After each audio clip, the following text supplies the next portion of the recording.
এগৰাকী অতি স্বনামধন্য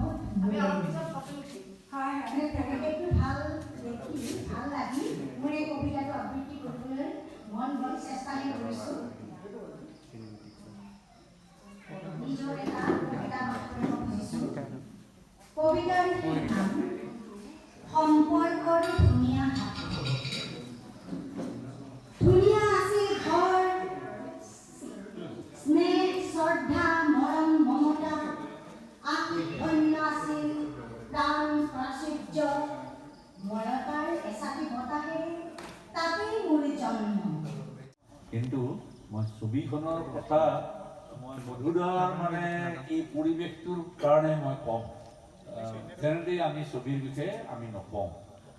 আপুনি এই যিটো জোনাক, এই জোনাক কিন্তু খুব কোমল, কোল্ড কালাৰ। আৰু যিকেইটা আপুনি আপোনাক চাৰিওফালে চাকি আৰু এই জোৰকেইটা যে আছে, এইকেইটা কিন্তু ৱাৰ্ম কালাৰ, একদম গৰম লাগে।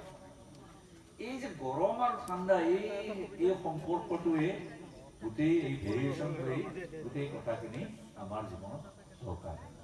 এই গোটেই বিশিষ্ট গোটেইখন তলৰ পৰা ওপৰলৈ আকাশ এখন আছে ছবিখনত। তাৰ পৰা এজন মানুহে চাদ লৈছে জিভাখন উলিয়াই জোনাকৰ। আমি সকলোৱে জোনাকৰে এনেকৈ চাদ লৈছোঁ, যিটো আমি হয়তো নললো হয়। আৰু আমাৰ যি জোন আছে আকাশত, সেই জোনটো পূৰ্ণতা নাই, লাহে লাহে লাহে লাহে লাহে লাহে সি বাঢ়ি গৈ আছে। পূৰ্ণতা কিন্তু মনৰ চকুত, সেই মানুহজনৰ চকুতহে আপুনি দেখা পাব পূৰ্ণতাটো আছে। আৰু এই জোৰকেইডাল, সেই জোৰকেইডাল কিন্তু জোৰ হৈ থকা নাই। কোনোবা এগৰাকী নাৰী হৈ থিয় দিছে ছবিখনৰ মাজত। এই গোটেই কথাটো যিখন জিভা, মানুহৰ জিভা, আৰু ওপৰৰ পৰা এখন যেন জিভা নীলা এখন কস্মিক জিভা এখন নামি আহিছে। এইটোৱে জোৰ মানে আপুনি অসমীয়া জোৰ দুটা আছে, কিন্তু প্ৰায় তিনিটাই। এটা হ'ল জোৰ, জোৰ আছে তেওঁ। এটা হ'ল জোৰ, সেইটো জোৰ আছে। আৰু এটা হ'ল জোৰ, সেইটো জোৰ হ'ল জোৰা জোৰ।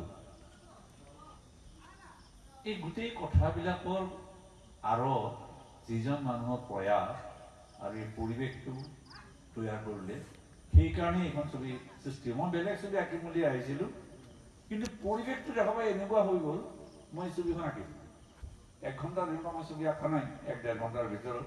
কিন্তু এইটো গোটেইটো ক্ৰেডিট এই কলাভূমিলৈ যাব। ধন্যবাদ।